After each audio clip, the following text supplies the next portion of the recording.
Well, thank you, all of you, for joining us. I'm Dr. Sylvia Barron, and on behalf of the Board of Directors and Dr. Michael Conforti of the Assisi Institute, I would like to give you the warmest welcome on behalf of Muriel McMahon and Eduardo Carvalho, Butch Mercer, Jennifer Faddle, Christy Webb, and Nina Kelly. All of us are members of the Board of Directors of the Assisi Institute, the International Center for the Study of Archetypal Patterns.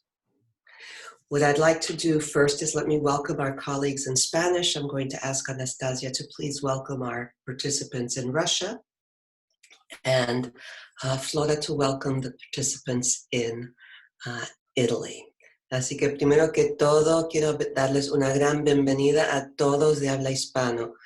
El brasilero, el portugués no lo puedo hacer, pero sí con una gran y cálida bienvenida a todos que están en Latinoamérica, los que están en España, los que están en cualquier parte del mundo de que estén, sepan que están bienvenidos a esta charla. Vamos a ser casi 1000 personas y ustedes son una gran parte de este programa.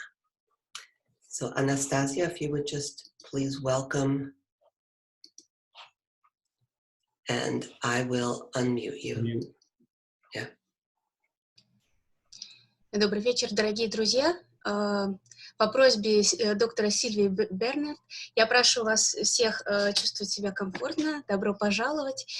Сейчас будет мероприятие, да, вы сейчас будете слушать доктора Майкла Конфорти и доктор Сильвия, и доктор Майкл, и все руководители Института Ассизи приветствуют вас здесь, на этом мероприятии. Добро пожаловать. Есть несколько моментов, да, здесь сейчас будут присутствовать люди со всех частей света.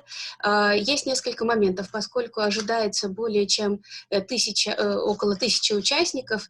Несколько минут назад была просьба, да, пожалуйста, вы будете с выключенными микрофонами слушать всю лекцию, но если у вас будут какие-то вопросы, пожалуйста, в конце приберегите их до конца лекции, а непосредственно в чат пишите, если у вас какие-то технические, да, сложности, технические моменты. Большое спасибо, что вы присоединились сегодня. Добро пожаловать и хорошего нам всем вечера сегодня. Спасибо. That's beautiful. Even that was beautiful. Flora?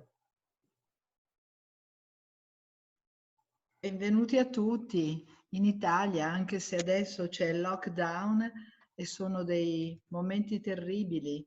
Non possiamo uscire di casa e quindi ritrovarci insieme è qualcosa che dà speranza oltre che gioia e cerca di uccidere la solitudine che c'è in tutti noi. Grazie per questa opportunità, grazie a Michael e grazie a Silvia. Coraggio. Thank you. Lo faremo. Sì, sicuramente. Tutto andrà bene. Okay. Laura, thank you. And 1 second, I need to mute Flora.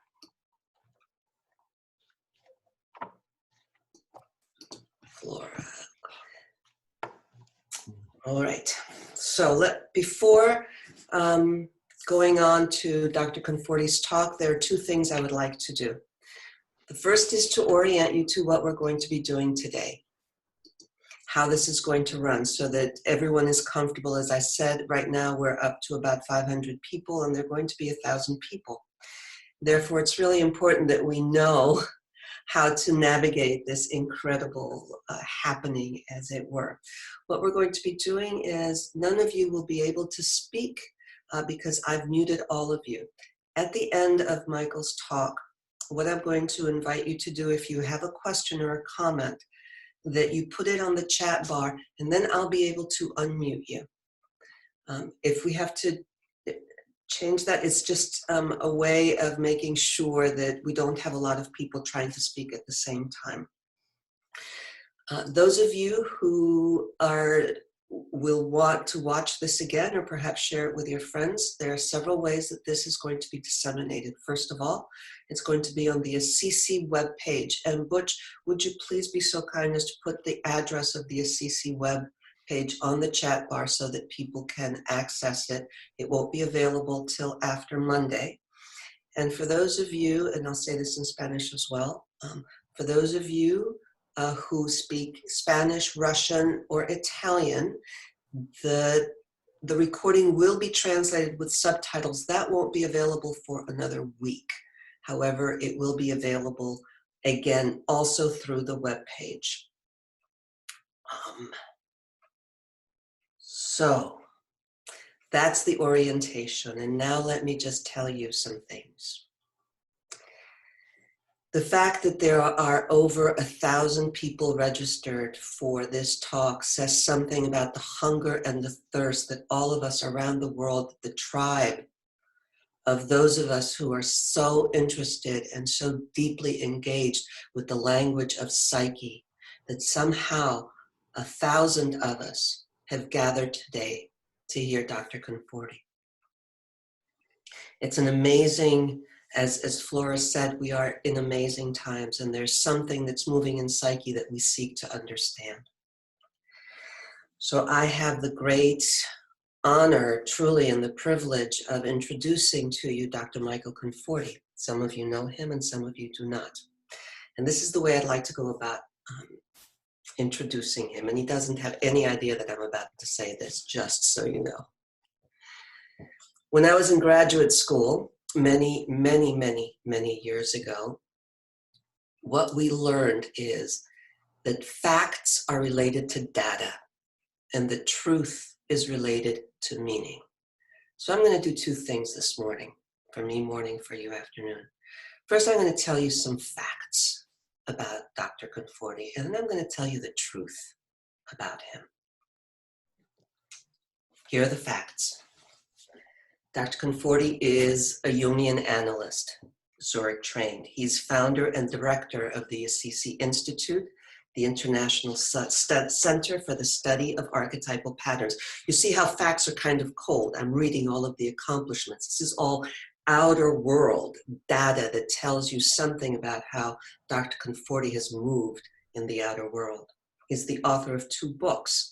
He's an international lecturer. He's founder, director, and mover behind the Archetypal Pattern Analyst certification, the Dream Pattern Analyst certification, programs around the world. Italy, Australia, Russia, Latin America, North America, South Africa. Look at some people from South Africa, Cyprus, from everywhere, right? Okay. He's a film and organizational consultant. His work over the last 40 years, although actually I think it's probably been his destiny since the moment that he was born, was to weave together and to study and to learn about the Jungian and the Freudian psychologies, bringing them together along with quantum physics, field theory, the new sciences, chaos theories, and more facts. They're out there. But all of this has been in the service of the truth. All of this work that Michael has done over his lifetime has been for one thing and one thing only, and that is to listen to and to discern the truth and the meaning that psyche is constantly revealing through the marriage of the movement of psyche through matter.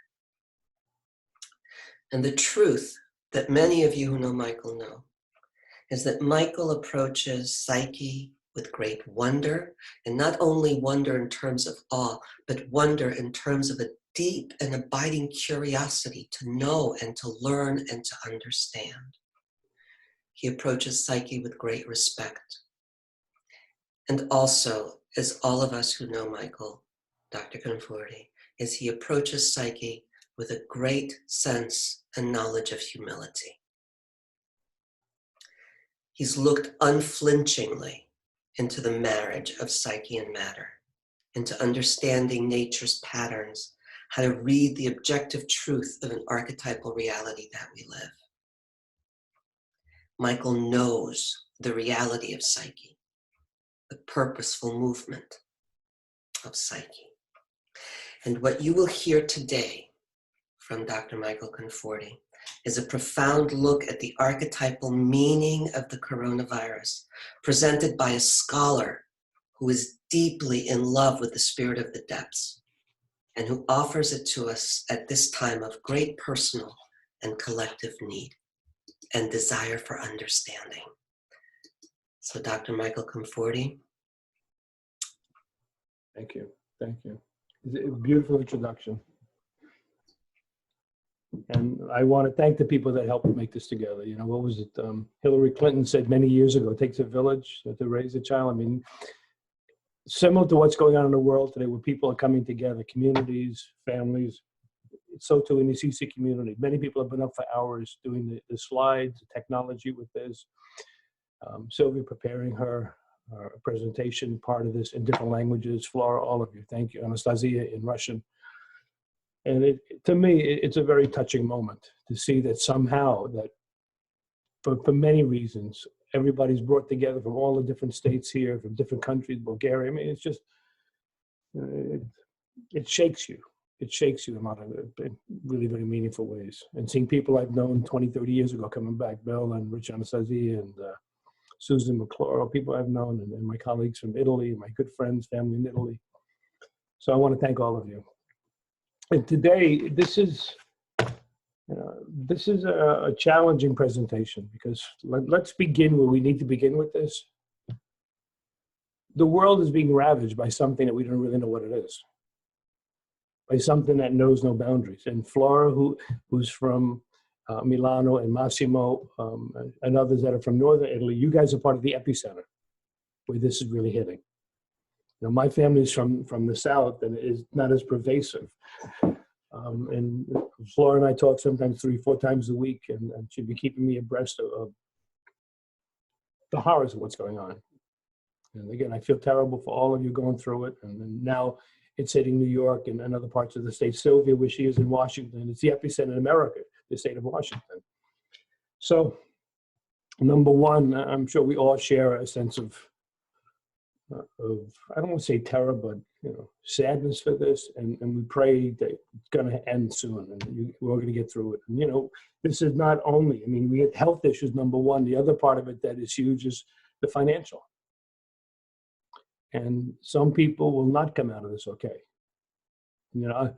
While there are politicians, saying all these wonderful things, it's going to be great, Easter time is going to be great. Well, let's hope to God that's true. But there are some people, a lot of people have been laid off. I just heard that Marriott, the hotel chain in America, they just furloughed 10,000 people the other day.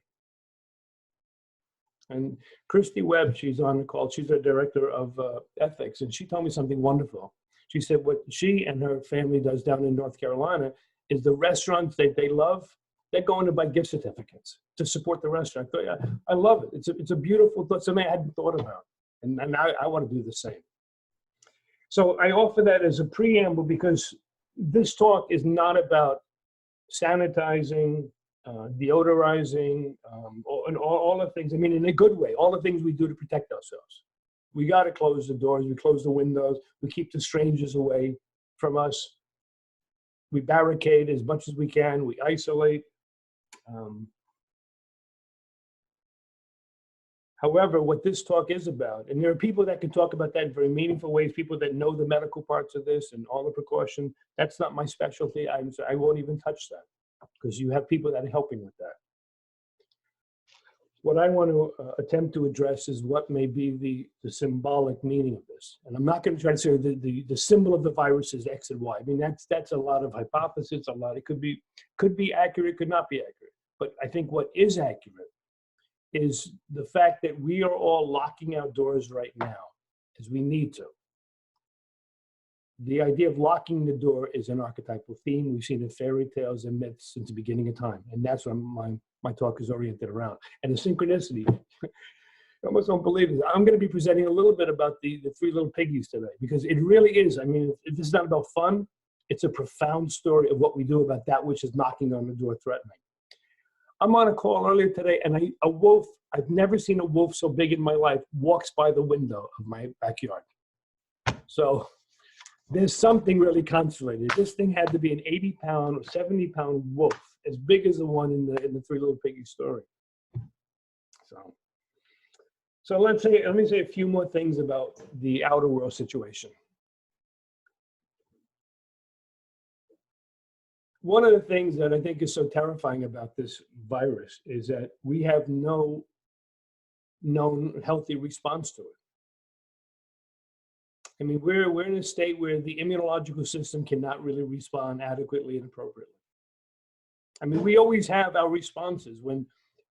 If you're cooking a meal, we know what to do. If it's too much salt, too much this, if our children, they get sick, there are certain things we know what to do, and there's comfort in that. Even when it's, we all know what it's like when your kid gets a horrible temperature or something really big happens and you get terrified, but there's a doctor to call, there's help, there's antibiotics. We don't have that right now. And in many ways, I think it's that fear of not knowing where to turn that creates even more outer world terror for us. And outer world, but it affects us internally. So the other part of this is that so many of the things that have brought us comfort are not there right now. I know some of you are with friends right now. I know Esmeralda and Doris, other people together down in Florida. They get together, have meals, and they could drink together. Many of us can't do that right now. I mean, in my culture growing up, you always had 20, 30 people for dinner. I know Flora, Massimo, you always have your Sunday dinner with all the kids there and your mother and your brother and whomever. The sound of wine glasses clinking and then preparing the meal and come on, let's go help make the dinner and make the pasta and all that. And you sit around the table and you talk and you tell stories. There's a beautiful comfort in that we have been denied right now. And we stumble in isolation. And I'm sure we'll find a way. This is going to be temporary, for many of us, and we'll find a way back out. But there's still a lesson in this. And some people have joked around saying all this isolation is really wonderful for the introverts of the world because they say, now this is how we live anyway. But for the rest of the world, it's really forced isolation. It doesn't feel so good. But the point here I'm getting at is, we're brought to our knees because the things that bring us comfort and stability are not there. And also, in some ways, I'm sure people feel a little bit betrayed by the body because the body doesn't know what to do. It doesn't know how to respond. There's no vaccine. Remember, the vaccine provides what they call passive immunity. The body develops a memory of passive immunity. You get the vaccine, the flu, the pneumonia vaccine, and the body remembers what happens when the virus does hit us. So we don't have that. The other thing we are finding right now, which is really, I think the good part of this, is resilience. And again, Flora and Massimo and other colleagues in Italy has been the leader in this. But we saw all those videos on YouTube and Facebook of all the people singing from the balconies. Good voice, operatic voices, who can sing, who can't sing, it doesn't matter. They get out there and they sing. Because it's that hunger to be connected, a hunger for community that we have. And the world is sharing that right now. And in many ways, I think the Italians have taught us that you don't give up and you don't, even if you're isolated, you still got people around you. You reach out on your balcony. I saw that one guy playing the piano on the balcony. It's so moving. That somehow, and this is some stuff we're getting into today, Elie Wiesel and Primo Levi and some people that know real horror, they never gave up. And that's a mystery. And this is not the same, obviously, as Holocaust. And I would never try to compare anything to Holocaust, but it is devastating. And people are still finding a way to come together. Now, one of the ways I'd like to begin is by reading a piece from one of my favorite authors. And some of you know the work of Rabbi Heschel, Abraham Heschel, and actually Susanna Heschel, his daughter, gave a wonderful presentation for our group a while ago. And while in no way is this piece meant to ever minimize the tragedy, it does provide some hope. And it's in a book called I Ask for Wonder. It's a beautiful book, I Ask for Wonder. And it's called Heavy with Wonder. And it's a very short piece. And he writes, to become aware of the ineffable is to part company with words. The tangent to the curve of human experience lies beyond the limits of language.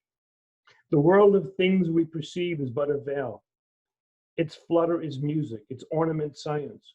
But what it conceals is inscrutable. Its silence remains unbroken. No words can carry it away. Sometimes we wish the world would cry and tell us about that which made it pregnant with fear-filling grandeur. sometimes we wish our own heart would speak of that which made it heavy with wonder. And in many ways, this talk is about the wondering, what are we having to learn right now? And what do we have to face that we may not be facing? And that's part of the wonder of his work. Now, why this presentation? I mean, why right now? I mean, I think it's pretty obvious why right now, okay? But why did I feel as though I wanted to give this presentation? And I want to thank a lot of my colleagues. We have a Wednesday supervision group. We've been doing it for about 5 years, where for the past year, I've been speaking about 2 themes. One is called the Ravages of Denial, and the other one is the Migration of Forgotten Contents, okay? The Ravages of Denial and the Migration of Forgotten Contents. And this work is really inspired by, we're going to see some slides later, some of the pictures of these pioneers of the work of Freud, Jung, Elie Wiesel, Anne Ulanoff, Anna Freud, Robert Langs. And these are people that really had the courage to talk about some of the more painful aspects of life in the psyche.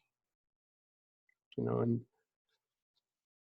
and it's not that this is a talk about darkness and misery. I mean, we know enough of that that's going on, but there's another piece that I really hope to get to today. Michael, may I interrupt you for a second before you get to that piece? Because I'm getting a lot of people saying that there's something wrong with the sound. I'm wondering if you're able to check your mic, that it might be too high. Too high? Let me lower it. Is it any better now? Because this is a whole new system. I just got this the other day. Okay, great. Any better now? Excellent. Some people say they hear fine. Mine work perfect. Right. Let's Okay, try. I think then, I'm so sorry to interrupt. I just wanted to make sure that you do. So what we're going to do is whatever sound you have, it's probably on your end and that we can't do anything more about it. So just know that the recording is going to be clear. So thank you so much for letting me know that it's good. And I think you're fine, Michael. Yes. If it's not loud enough, just, let us know, okay? Okay. Okay. Thank you. Okay, the Ravages of Denial. What's it about? There's only so much a personality can take in. And there is, let's say another hard truth here. I think it's the truth.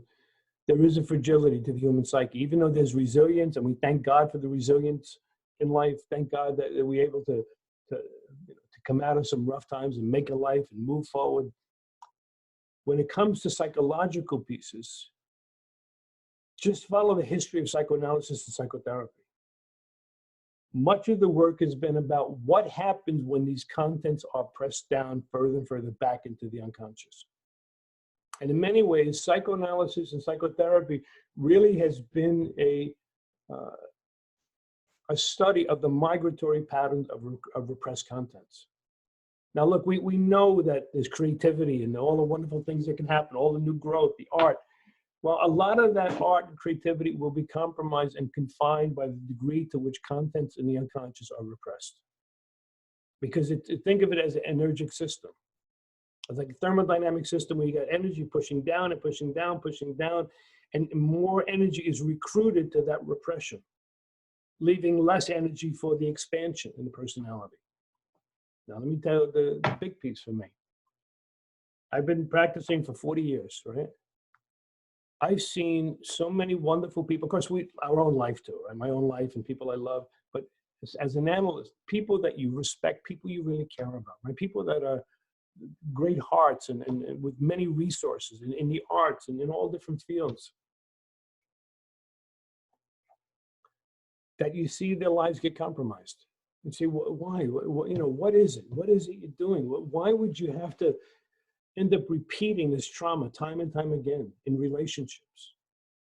I mean, my colleagues in Russia was telling me that Anastasia, and others, I think divorce rates are 80% in Russia right now, 70 to 80%. Well, something is working or not working. In America, 60% divorce rates. That says a lot. How many people struggle? How many people say, I just really can't find my bearings in the world. I don't know what I really want to do with my life. Or I know what I want to do. I just can't seem to make it. I keep on stumbling. if you really dig in, you find a lot of those stumblings are really the results of unconscious dynamics, keeping you tethered to something that keeps you constrained. And most times what keeps us tethered are the contents that we have been repressing. And what we do, and this is the parallel to what's going on with the virus, and this is my motivation giving a talk now. In the way we are barricading ourselves against the enemy, the disease, the illness, all the people that may keep be carrying it, maybe the paper boy, the pizza delivery person, whatever, they're all carrying the virus, and we got to keep it outside. How many of the images you're going to see? We get some wonderful slides we're going to show in a little bit. How many of the images are about lock the door, man? Hey, Bill, lock the door. You're down in Jersey, lock the door. You don't go too close to Newark. You know what happens? Those of you in Brooklyn, lock the door in Brooklyn. You know, you go to Palermo, where my people are from, you better lock the door. It's not too safe over there. And we lock the door. And what we do is we find that whether it's disease or fear or whatever, it's the enemy, it's all out there. It's Eric Neumann, one of the greatest Jungians, one of the most original Jungians that ever lived, who wrote a book in response to the atrocities of the Holocaust. Back in 1940, I think 45, he published this book called Depth Psychology and a New Ethic. When he talked about the world situation, he said, you know, let me read a piece here of what he said.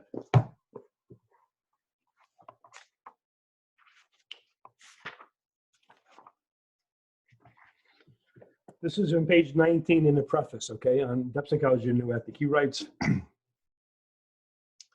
the nations which only yesterday were proclaiming their solidarity in the battle for the freedom of mankind are now competing against each other in the production of atomic bombs. And who can doubt that the unthinkable of today will be the commonplace of tomorrow? What is the point in a world situation such as this of the ridiculous ethical questions and the still more ridiculous answer? It all depends on the individual. And then he goes on to write, the shadow side of the human race towers over us all, darkening the sky with its death rays and its atom bombers. Yet the little creature, though always almost annihilated by the big battalions, always manages to survive, and David always triumphs over Goliath. It is a little creature that is the bearer of the divine miracle. For this little creature is nothing less than a creative individual. And it is under his guidance or her guidance that the human race makes progress on its journey through history. However, he goes on to say, while that is true, I mean, the resilience, the courage, the individual that we'll triumph over this COVID-19, we'll make it, we'll get some of the economy back. He says, where we falter though, and this is the key to his work, is we maintain what he terms the old ethic. The old ethic says, you know what? It's the enemy out there. It's the Germans, it's the Jews, it's the Italians, it's the Russians, it's the whomever it is. We find the person out there, the group out there, the country out there, and we will attribute to them all the evil that we want to avoid. And he goes on to say in this book, which is really a major motivation for my work in this presentation, he says, the war machine is propagated by projection. The war machine is propagated by projection. And look, let's be real again, right? Look, war seems to be an inevitability in life, okay? Thank God we were able to free the people in the camps. Thank God it happened. Thank God the Russians, unsung heroes were the Russians and what they did. Your country, Anastasia. In America, many of us don't know. I've been learning by my contacts with Russians of both the tremendous loss of lives and the tremendous courage exhibited by the Russian people to save and their role in freeing the captives of the camps. But he goes on, so here we got all this potential in the human condition. He said, however, it's the fragility of the human psyche and the fragility of the personality that falters when it comes to accepting responsibility and stopping the projection-making dynamics that go on in the human psyche. Now, projections are what? Projections are you see out there everything you don't like. You know? It's the arrogant one over there. It's the pig-headed one over there. Oh my God, they're a bunch of thieves, those people. You better watch them, they're thieves. Now remember, there's that in the Hasidic story, but the young man says to his father-in-law, said, there's a great rabbi coming and I want to learn from him. What's he going to teach? About the commandments. Well, we all know the commandments, says the old man. He said, but this guy apparently is different. He's a great rabbi. And the boy goes, he spends his money, does a 2-day journey to get there. Then he comes back. And the father says, so what, my son, have you learned? Well, we worked on the commandment, thou shalt not steal. He said, oh, my son, of all the commandments, that's the easiest. We don't steal from anybody. And the son said, yes, father, I know. We did talk about thou shalt not steal from anybody. But the rabbi also went on to say, we don't steal from anybody. And also, thou shalt not steal from thyself. In this proclivity and proliferation of the projection-making dynamics in the psyche, we steal from ourselves every day. Because we take the contents that are potentially generative, potentially transformative, and they continue to be projected out into the world. And the next piece that happens with this is when we project, one of the other great losses is about memory. Because as we project, we exile, which is much of Dr. Barron's work on the archetype of exile. We exile these contents that belong to us, and with them go our memories. Let me give you a couple of quotes on memory, and then I want to show these slides, Butch, in about another minute after this little piece, okay?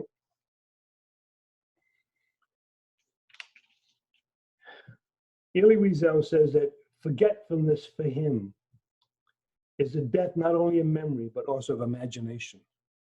Powerful. He says that forgetfulness was not only the death, but also the loss of imagination. And then he goes on to say, and what do you take care of, he asked. What people throw away, what history rejects, what memory denies. The smile of a starving child, the years of its dying mother, the silent prayers of the condemned man and the cries of his friends. I gather them up and preserve them. In this city, I am memory. And then finally, there was a wonderful book in a conversation between Francois Mitterrand, the former president of France, and Wiesel. And Mitterrand says to Wiesel the following.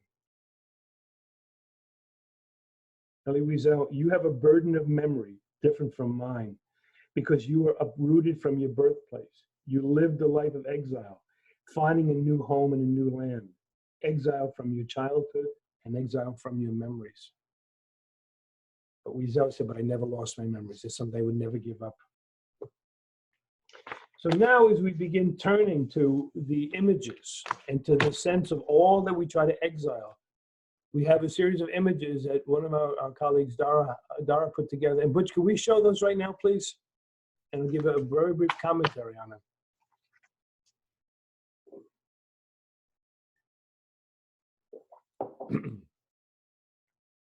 Okay, these people are really the leaders.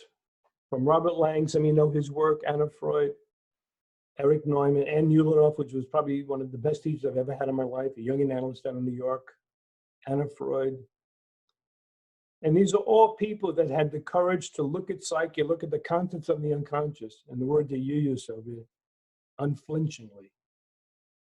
They talked about the ontology, they talked about shadow, and remember, Jung was really the first to talk about the archetype of evil. And he talked about the eruptions from the dark unconscious that has affected mankind and humankind from the beginning. Okay, Butch? Okay, now here, this is the image, and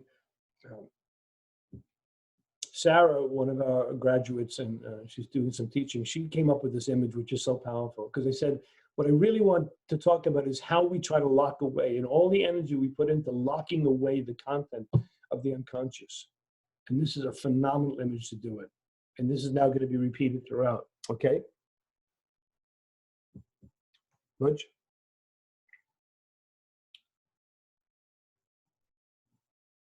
Okay, Butch, can you get the next image? Okay, now this is incredible. Dara found this image and she didn't realize at first. You see it? There's a bat up on top. Now, this is a gate at a cemetery in France. Now, what are they saying is the cause of this virus right now? It's the bat, right? So here we see again, even with death, is the gate meant to keep in or to keep out? But the point is, there's something about keeping things away. Okay, next image. Okay. Now this is the image of the virus. And they say under a microscope, this is a facsimile, but this is basically the structure of what the virus looks like right now, which again is unprecedented for humanity, for medical science. Okay, Butch? Okay. Now, Dara thought of using this image as one or two images of the West Coast. This is San Francisco. Where are the people? You know, if you watch some of the movies that are out about zombies right now, everything is deserted. And everybody's locked away in a home, praying and hoping to God this thing is going to end so they can come back out into the streets, back into life. This is desolation. Okay, Butch? Now we're getting to part of the psychological part of this. Again, for good reasons, we are sanitizing and doing everything we can. Washing hands, washing even packages that arrive in the mail. Now remember, as a Jungian, as somebody studying archetypal dynamics, what we study are historical precedents. Do we know anything about this image? Well, it's washing your hands, or it's getting clean. Well, okay. Yes. This is an archetypal image. And what you try to do with this work, when you amplify an image, which is some of the beauty of what Jung and the early Jungians spoke of, especially von Franz and Esther Harding and some of the greats, they said, where have we seen this image before? In what different cultures? In what situation? What is it expressing? You see, what happens is we get involved in temporal activities, marriage, raising children, being grandparents, now defending against illness, washing hands, and you realize, while for us it may be new, and as many of the old timers would say, thank God America hasn't known this before, but now we do. Many parts of Europe has known about this, has known about the plague and pestilence and all. But we have known through history, the history of the psyche, we've known about hand washing. Now look what happens next. Hey, Butch? Okay. This is Lady Macbeth. Out, damn, spot out. I don't have to read it. You can read it yourself, okay? This is Lady Macbeth. Remember after they killed King Duncan in the story? She said, blood, what blood? I've never seen such blood. I never knew one could have such blood. And she is trying to wash her hands of the stain. We always try to clean ourselves of the stain. Cain didn't know what to do with the stain until he realized it was God's way of protecting him. There's no protection in this stain. But what happens is when there's a stain of a psychic content, and we can talk that way, because look, there are things that stain our lives. There are things that have been tragedies that have been done to us and that we've done to others that will mark us. They say, yes, we've got to live with this. We've got to find some way to carry this with us in life, things we've done. And much of what this presentation is about is how do we live with it and how do we try to explicate and how do we try to avoid it? These are stories right now. While hand washing is necessary right now, I mean, you can't even buy soap anymore in the market. You can't buy hand sanitizers anymore, right? I think Lady Macbeth was looking for hand sanitizers. If they would have had hand sanitizers back then, it would have been a killing, right? So anyway, look at her eyes. And if you ever want to see one, I think it's the original Macbeth. Orson Welles did a version of this. It's incredibly grainy, but it's brilliant. It's brilliant in its portrayal of what they're living with. Now, why this is especially appropriate? It's the guilt. Come on, I mean, if people are real, if we're real with ourselves, there are things that we've done in our life that we have remorse over. But remorse is much more sophisticated response. That often comes after a fair amount of analysis and self-analysis and maybe prayer. before it becomes remorse, you know what it is most times? It's guilt. And guilt is what ravages a life. And I'll tell you, I've seen too many examples of this. Okay. Okay, go ahead. Next, please. Now, this is a powerful image. Okay. Okay, this is the image of Pontius Pilate. Remember, he was asked. Okay. Okay. He washed his hands when he was asked, will you make a verdict? Okay. Now, people are saying make more comments later and show the slides first. Okay. So go ahead. Okay. This, next, Butch. Okay. So we're just going to show the slide, then I'll give more commentaries to go on later. This is a compelling image. Okay. Okay, Butch. Yeah. Okay. Okay. Yeah. Now this is powerful. Okay.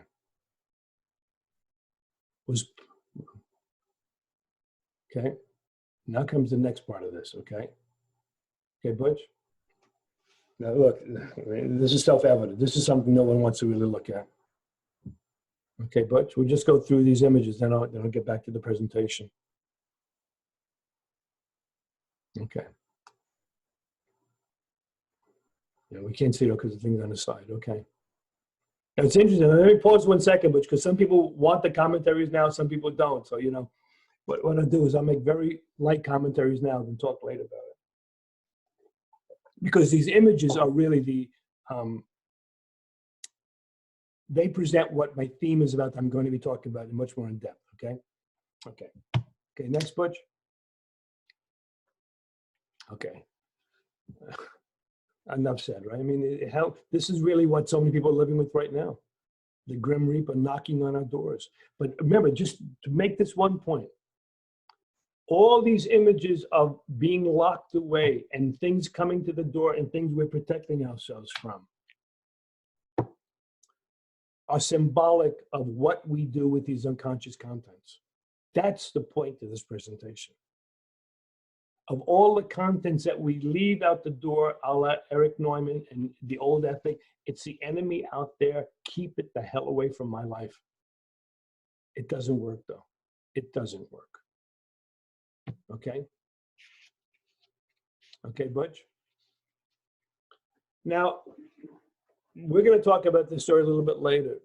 And you may think it's trying to add something frivolous to a profound issue. It's not frivolous at all. It's really when you really work to understand the story, it's a brilliant portrayal of what you do with the fear at the door of what you try to keep out. Okay? And you see in that there are 3 different houses. And we had a couple of stories in a seminar about this, 2 sessions already, about the difference between the house made of sticks, the house made of straw, the house made of stone, of brick. Okay. Now, look, these are terrifying images. I mean, the wolf wants to get in. Psychologically, it's the contents of the unconscious that want to get in. And it's not about the unconscious wants to hurt us. It's not that. And you're going to see when I talk about Neumann's work, why these images become so terrifying. Okay, Butch?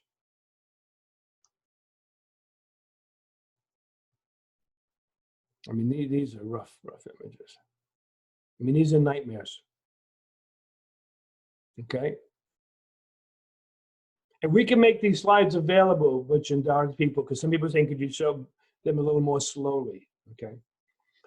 Okay, I need to say a word about this right now. When I first came back to this story of the 3 little piggies, I thought, okay, the wolf at the door, it's the terror at the door.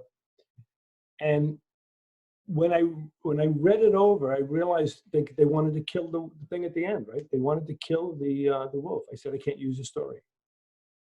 And then I reread it and I realized they said, we're going to catch the wolf and we're going to eat him. Now, please, this is not about killing animals. It's not about this, it's all about psychic reality.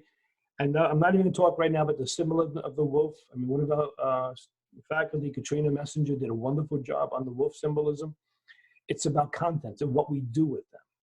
The eating here is about assimilation. It's not about destroying.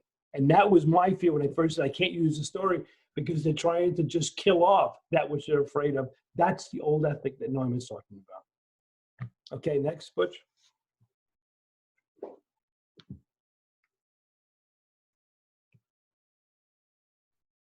Oh my God, yeah, these are the zombies. You know, remember George Romero's Night of the Living Dead?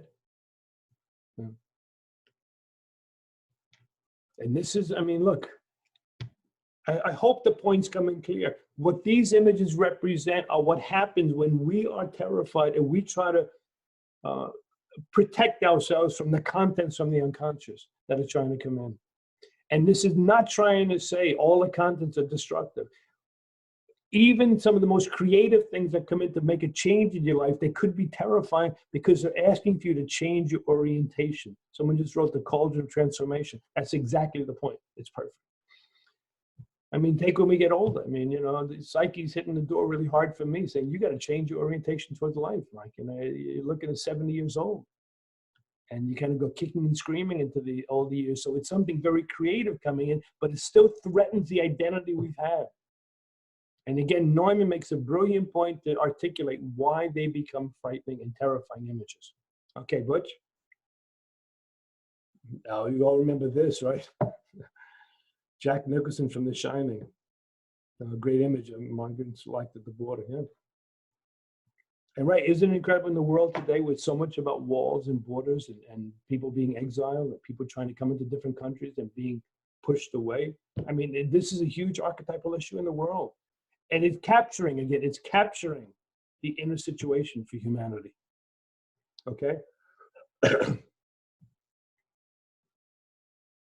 Now, this is especially interesting. One of our students, graduates, did a brilliant presentation on Medusa. Now, I'm ashamed to say I thought Perseus and Athena were heroes in the story. I didn't realize that Medusa was punished because she was a beautiful woman. That she was punished by Athena. And Perseus was really a pawn of a destructive process. Athena was a woman done terribly to. You find better English for that, but she was hurt terribly by what they did. And they made her a beautiful, powerful woman. They made her into a monster.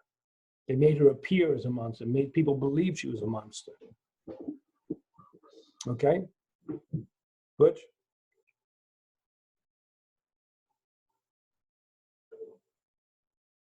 Okay, now, as I'm saying, it's not always terrible, bad thing. In the Epiphany, in the Garden of Gethsemane, many times when you read the story, you see images. It's the illumination of Jesus in the story that is so powerful, similar to the terror of looking at Medusa. This is not the terror, it's the light is so bright, one has to shield themselves from seeing it. Because the power of seeing the self, seeing something as powerful as the image of Christ, and this is not about religious presentation, okay? It's powerful with religious imagery and iconography. But some things are that powerful to look at. You know, at times we have to shield ourselves. Okay, next.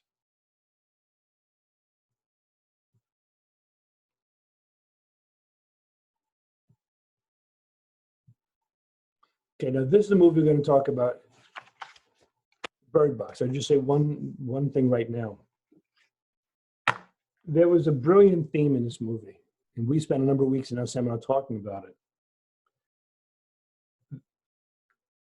While it may be about motherhood, people say that's part of the storyline, that she was the redemptive qualities of a mother, because she was sort of cold at the beginning, and then she became a wonderful mother.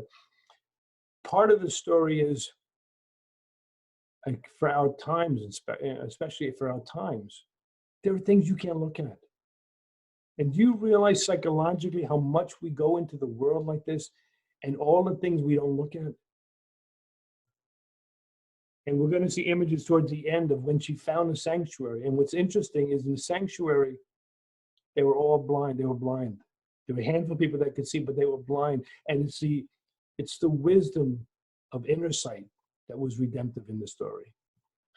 And this is very much the analytic process. I mean, how many people don't want to look? And I'm going to come back to Freud for 1 second. Remember what Freud said? Two major things about when we close our eyes like this, because we're afraid that there are things that can destroy us if we look at them. He said, however, we repeat what we don't want to remember. And the other thing he said is the return of the repressed. You can cover your eyes, do whatever you want, but it's going to come back to you. And those of us that practice therapy and analysis, you realize there are times timing is huge in this. Times put the blindfolds on, close the shades, close the drapes, man. It's too much to see. The violence of a child. The violence of a child seeing too much. The people that have gone through terrible traumas in their own life. Sometimes you got to close your eyes for a while. Okay, Butch? Now we're coming to redemption. What these next images are about is when we begin to turn our gaze towards that which we couldn't see before. This is a powerful story. And remember, he says at this point, he says, who is that beautiful youth? Am I to woo you or you to woo me? And he reaches down to grasp and to hug the beautiful person he sees. He doesn't know who it is, and he drowns. It's a story of somebody that could never see themselves.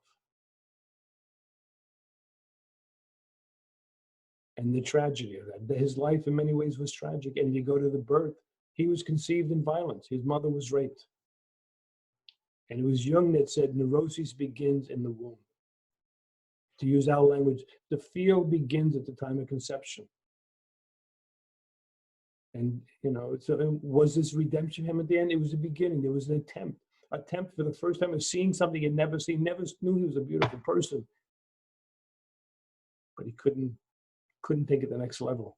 Okay, next image, Butch. Okay, now this is another very powerful story. Orpheus and Eurydice. I'm sure many of you know this story, but what this captures is him facing the reality that which he most loved he could not have. Hades had played a trick on him. And I gave a lecture in Italy on this many years ago, and I called this the grand deception. When Hades said, you can have her back. You can really have her back. If you don't turn around when she's following you out of Hades. Now look, let's again come home with this for a minute. How do you ever consciously, and that's the key word, how do you consciously look at such things in your life as we age and say, you know what? There are some opportunities I may not have anymore because of the traumas in one's life. The American dream, I think more than many other countries, because we're young, everything's possible. There's still a happy dream, a happy ending. It's not always a happy ending. The people that can carry the wounds with them and say, yes, a piece of life can be closed off and there's still many possibilities. It develops a tremendous character. So how does he live like this? It's both the woman out there that he loves, it's also the anima that he was estranged from. But he knew he loved her, and that may be the transformative piece for him. Okay, next please, Butch. This is redemption. Remember the story?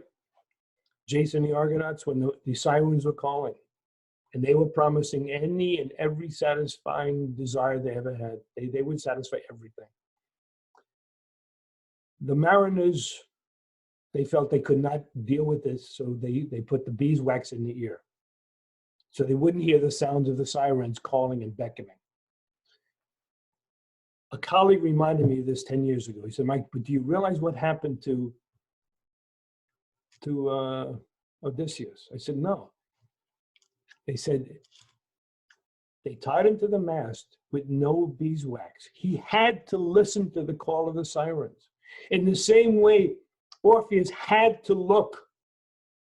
You see what this is about? This is the act of consciousness developing in the psyche where you need to have, in this instant, receptivity and restraint to be able to see what's calling. It may be the addiction in your life. It may be whatever addiction, to drugs, to alcohol, to pornography, to gambling, whatever. You know it's calling.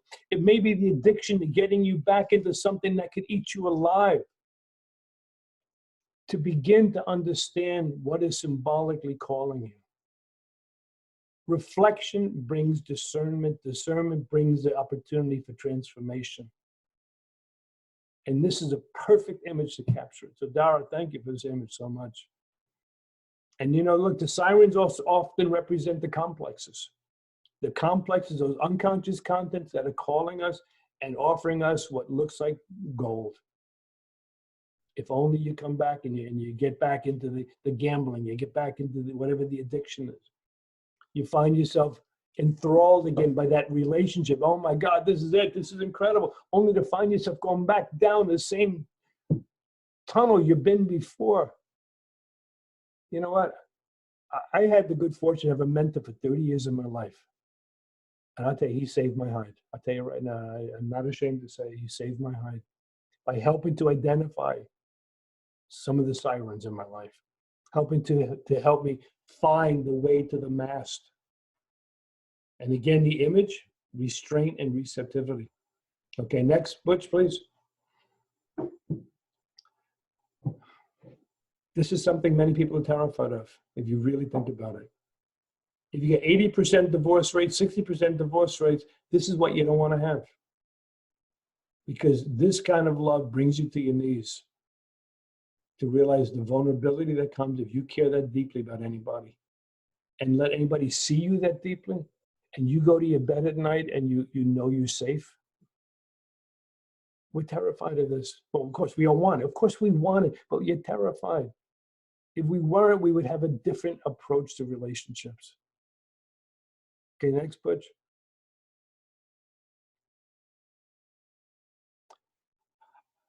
The transformation at the door. And as we're saying here, and Butch came up with this as a great image, that while we want to think many times that that which is coming to the door is going to destroy us, it is potentially transformative. And look what happened in this movie, right? They were all terrified and opened the door, and look what came to them.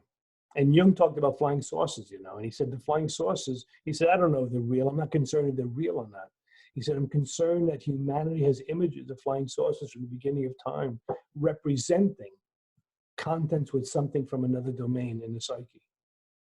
So something opens up, something luminous opens up here. Okay? Now, Dara wanted this image because she said it's one of the first times we see LA being out of a fog, whether the smoke from the fires or fog. And sometimes it clears, like what's going to happen in Europe and in America. This thing is going to clear eventually.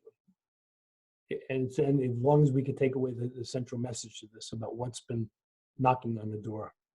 Okay, Butch, only a couple more. I'm going to go back to the presentation. Okay. Okay, now we've always needed to protect ourselves. Every humanly created system, every man-made system has as a central feature a protective wall. Analysis. You have the magic, you have the temenos. Look at the body, look at how we're born. We're born within the protective shielding of the mother's womb. Every cellular structure has a membrane around it that protects the nucleus. Damage happens to the cell when the nucleus is broken, when there's an injury to the protective membrane. In analysis, in therapy, a lot happened in therapy, sometimes not for the best, when there are breaks in the therapeutic relationship, when they're framed, break in the regularity of treatment. So we begin to find that the image of the temenos is not created by Freud or Langs or Jung. It's been with humanity from the beginning of time. So you have a biological model which is played out in the outer world as well. It's survival. Okay, next image. Okay. This is when you talk about survival and safety. This is when in the movie Bird Box, she makes her way, blindfolded with her kids. She makes this perilous journey in the boat downriver, and they find salvation. And we only find out later on that most of the people in this place, they're blind. And blind, as we know from the great mythic figure, I don't know how to pronounce his name, the wise old man that was blind, the power of inner vision, which may be the clue to the story. Okay?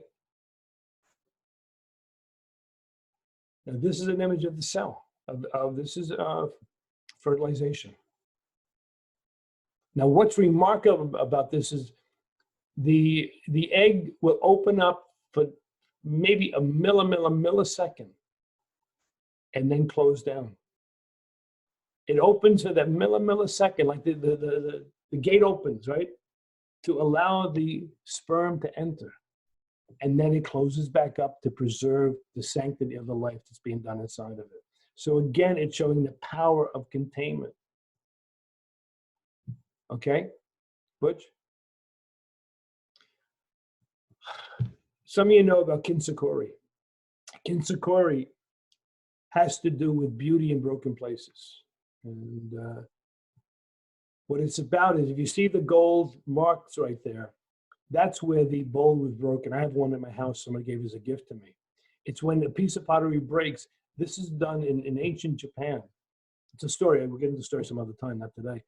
But where they found a way to repair these. And where, you know, whenever we break something, we put it back on the shelf and we turn it around so you don't see the cracks. They highlight the cracked spot to show the beauty in the broken spots. So it's a very, very powerful image. And this is where I think redemption comes, when you say, well, so all these traumas are terrible. It's not about terrible things. It's what we do with it. Elie Wiesel said, it's not the trauma, it's what you do with the trauma in your life. Can you make a life somehow? Can there be some resilience?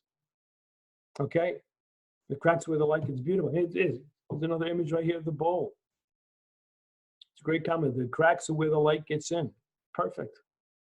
And you know, Jung often says the place that we're most vulnerable is the place where we are most undeveloped, the inferior functions.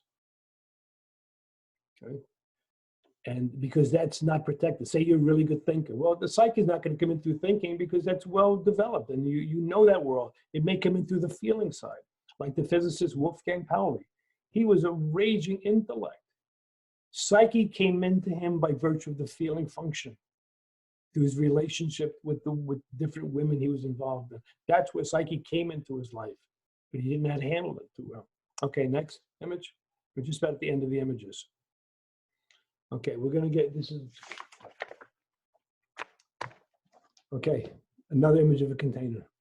Beautiful image of a container, and it's beautiful with the dirty hands, right? I mean, these are hands that are worked. Okay, Butch? Okay, we're gonna show you the last two slides and then go back to presentation. This is from probably my favorite story of all times. It's a story of Philemon and Baucis. This couple that lived in the woods and they had nothing. I mean, they had nothing in the outer world. And the gods came down on earth to see how their experiment of humanity was doing. And they came dressed as beggars, the gods, right? They knocked on doors, you know, we're hungry, can you feed us? And everyone said, get out of here. You're filthy, you're dirty, you smell.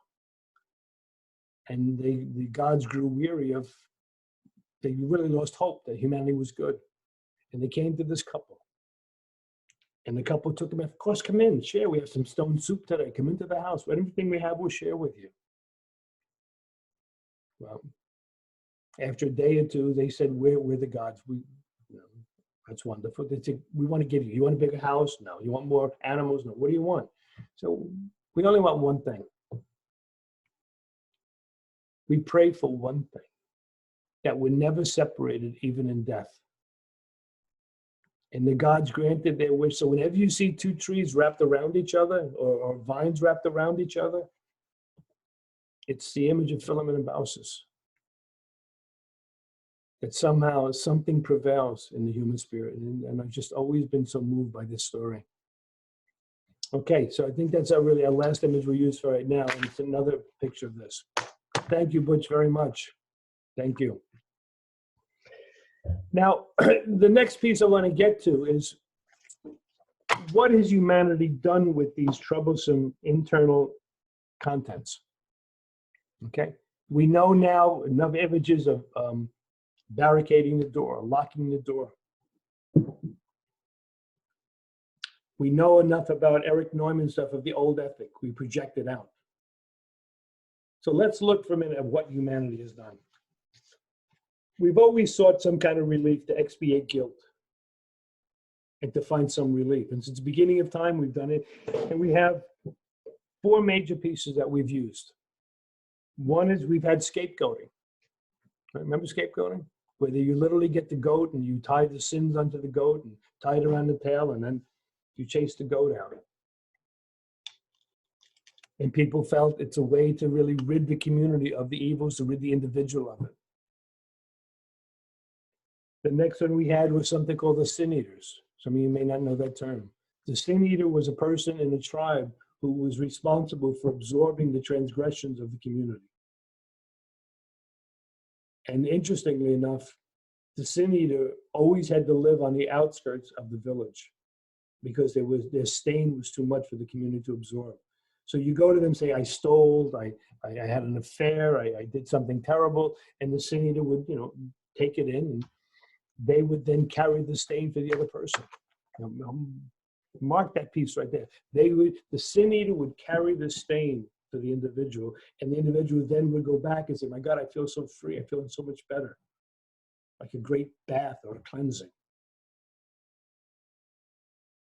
The next one is the shamans. The shamans would often help people with the things that were bothering them. They find the content, they would take the content out and they would eat it. Many times the shaman would say, I'm going to eat that evil in you. I'm going to eat that bad energy. I'm going to eat that thing that stops you and makes you hesitate to move forward in life. And the next one is confession.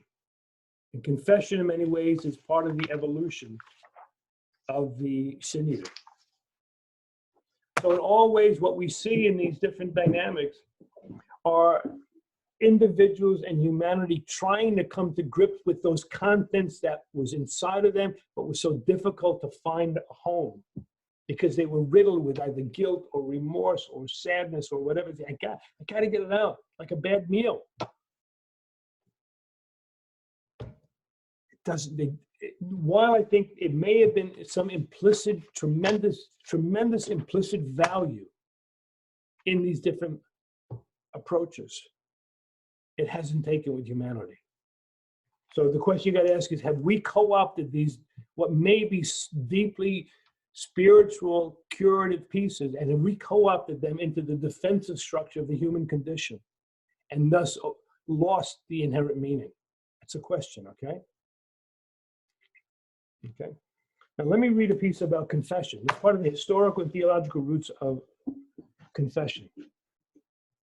The English word atone is derived from the phrase at one. To be at one with someone is to be in harmonious relationship with that person. Therefore, atonement is a process through which harmony is restored to that which was previously discordant. It is clear from the use of these words, kafar, in other words, that confession is an ongoing process. For example, there were the daily sin offerings through which the priest and the people made kafar for their sins. I'm not pronouncing the word right, I apologize. Then it goes on to say, because sin damages our relationship with God and neighbor, there is a natural call within us to heal what has been ruptured. Our method of cooperating with God's desire for us to atone for our sins and to return to him was achieved in the Old Covenant through the means of animal sacrifice. The sacrificial offering is what allowed us to remain wholly part of that community. Now, again, I'm not interested in the religious part, I'm interested in the symbol. So when we then went to animal sacrifices, similar to the scapegoat, it was the blood of the other that was shed for our atonement. That's a huge piece to consider. It was the blood of the other that was shed for our atonement. Now, in a really powerful book I mentioned before, the book with Elie Wiesel and Francois Mitterrand. Mitterrand asked a really powerful question in the book. He said, what would happen to humanity if there was no Redeemer? If there was nobody that died for our sins? I mean, the Christian story, myth, whatever, is that, God loves us so much, he died on the cross for our sins. Now, again, please understand, I'm not trying to take a Christian, Catholic, Jewish approach. I'm trying to understand how archetype is manifested in these religious traditions. Particularly, my theme here is, how do these religious traditions help us understand what we do with these discordant contents in the psyche? Okay? So we said, what would happen? I mean, think about it. What would happen if there was no idea that there was somebody that died for your sins and a redeemer? Did that again get co-opted into the human psyche as a way to move further and further away from responsibility? Because look, what you find when you work with people that have been through terrible traumas, let's say as a perpetrator, and at some level, want to be honest again with ourselves, we've all perpetrated something in our life. Whether the parents that have been alcoholics, the parents that have been gamblers, the parents that were so involved in their own life, well, I can't go to the baseball game, I can't go to the dance recital because of this and that. And we hurt our kids with it. Take the extreme. And you know, I've worked with pretty severe trauma for 40 years. Take the extreme. How does a father live with the fact that he beats a kid's mother? How does a father live with the fact that he raped his daughter or beat his kids? How does a clergy, an analyst, a teacher, a professor, an instructor live with the fact that they have used their person sexually in other ways, their students? Even when it's seemingly consensual, it's not consensual. It's a massive abuse of power and ultimately becomes a rape in all these stories. The point. Narcissus looked in the waiting pool. He looked in the reflection pool to see who he was for the first time in his life. He never could see the truth of who he was. He didn't know. What happens when with these serious archetypal transgressions against innate moral codes? You know what? That's a lot of the work of analytic therapy.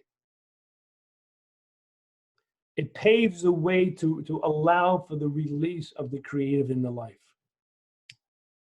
Because again, as I said earlier, the more the energy goes into repression, you're not going to be able to access this other level. I mean, look, Jung's whole call, the great theological, spiritual masters, their call was for integration. Whether you go to the mountain to pray, whether you go to make a sacrifice, you do your pilgrimage in the desert, in the mountains, whatever. It was an attempt to come to grips with whatever these discordant parts were in the psyche. What does Jung say about analysis? The first stage of analysis is dealing with what? The shadow. And I want to add a piece of this, and a lot of us in the community have been talking about this. In the early days of talking about shadow in the Jungian communities, they talked about Holocaust. They talked about the shadow of violence. They talked about the cloud that surrounded Europe in the 1930s and 40s. And yeah, the concept of shadow in many ways grew out of the reality that was Europe and the world back then. However, if you follow the progression, I would say maybe the de-evolution of the whole world of shadow in Jungian psychology, it's de-evolved to make it much more sanitized. And Sylvia gave me that word. It's a great word for it. It's been sanitized. Well, you're not pleasant enough. You're a little selfish. You know, you're not thoughtful enough. You know, oh, come on. When you have a chance to sit with somebody in the therapeutic relationship, close the doors, close the windows, and let somebody speak the truth about what their life is. And once they trust you, they may tell you things that they never told anybody else in their life. Things that they've held on to about what they've done, that they feel bad about, they feel guilty about.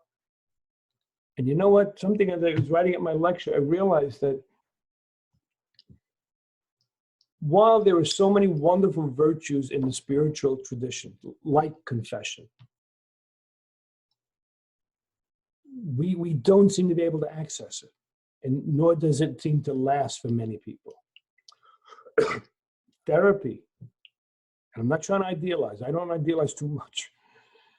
Therapy in many ways carries the thread of where many of the spiritual traditions stopped. To have the opportunity to tell somebody something you've never told anybody in your life. Do you realize the enormity of that act, the liberation, and for the first time being able to take this piece that's been hiding 5 stories away from you in your house, to take it back in, the capacity of integration, that act of honest facing, like Narcissus in the pool, creates the potential for tremendous transformation in the psyche.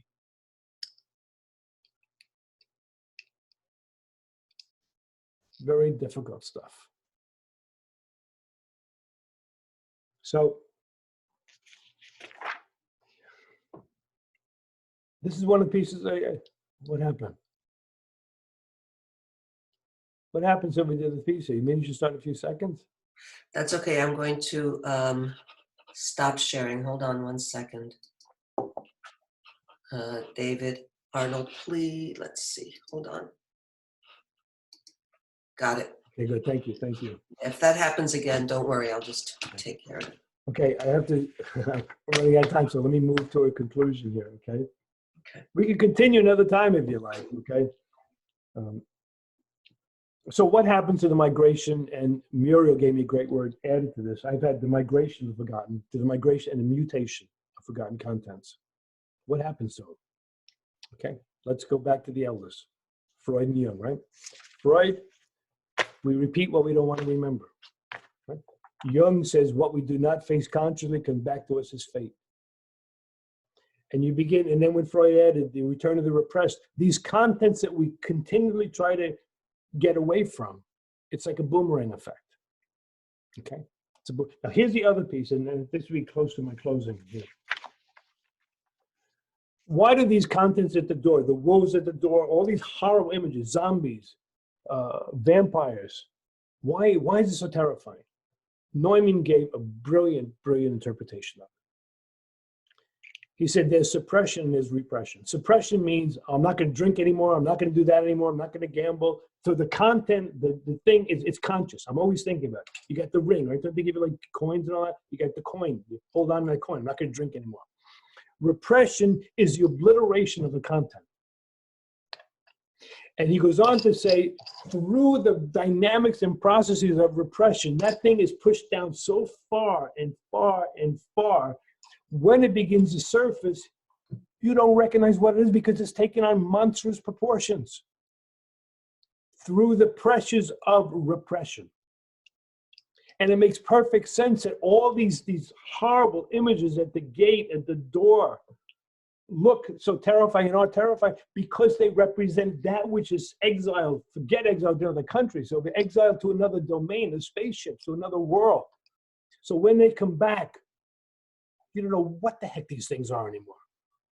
So whether it's the guilt or the shame or whatever, or the contents of the desire for a new life, and as I say, in aging, we're called to live a different kind of life.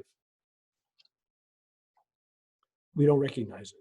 Now, why zombies and vampires? I mean, how many movies today, Manon, about zombies and vampires? My mentor, Dr. Jürgen Kaufman, he said one of the most powerful images of the complex, most powerful symbols of the complex is a vampire, because it functions under the cover of darkness and it cannot take the light. It's absolutely brilliant. So again, what Kaufman said is a vampire represents that content, that dynamic in the psyche that works as a complex, that under the cover of darkness, in the unconscious dynamics, you do things you would never do if you were conscious. The complex comes out. The zombie, it's the living dead. How many times you say, will you let that thing die? Does it ever stop? Don't you ever stop with these kind of things? Can't you let it rest? No. And it's like, no, you can't let it rest because it's got an autonomous life of its own. So the zombie represents those complexes that just you can't seem to put at rest. You can't seem to, they die. They don't go anyway. And we find ourselves again and again and again and again in these replicative, iterative dynamics. So, a lot of notes. In closing, see a lot of notes here about compassion, right? A colleague of mine is really wonderful about compassion. And she says, Mike, if we only have compassion for these troubling parts of our psyche, redemption comes from that. And it's true. to say, yeah, you know, you've had a compromised life because of certain things. Certain parts of your life are wonderful, certain parts are not so wonderful. Look what you've been through, saying to whomever it might be. Look what you've been through.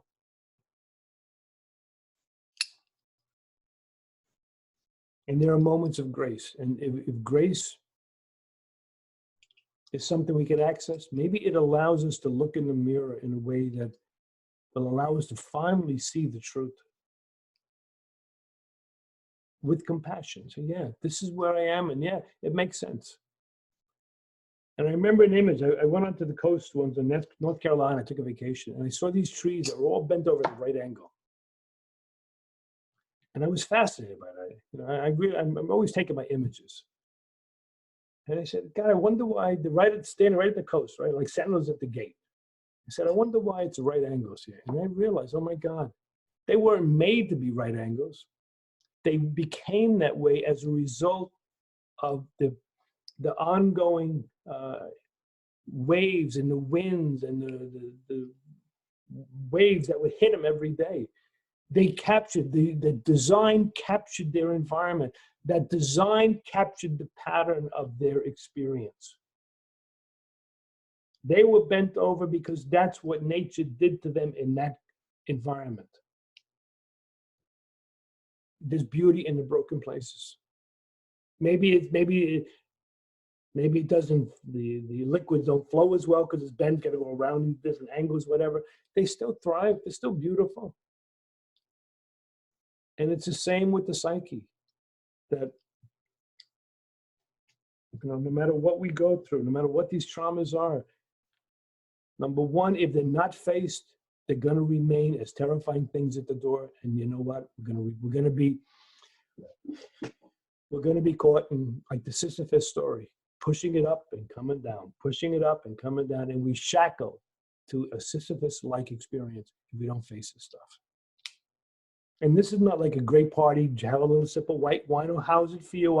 I'm dealing with my this and my that. This is not that. This is something that's done pretty much in the privacy of a one-on-one conversation. You see some people talk about spiritual guidance and all that. Yeah, there's something profound about it. Again, being able to have somebody that you trust that much, you know they're not going to burn you.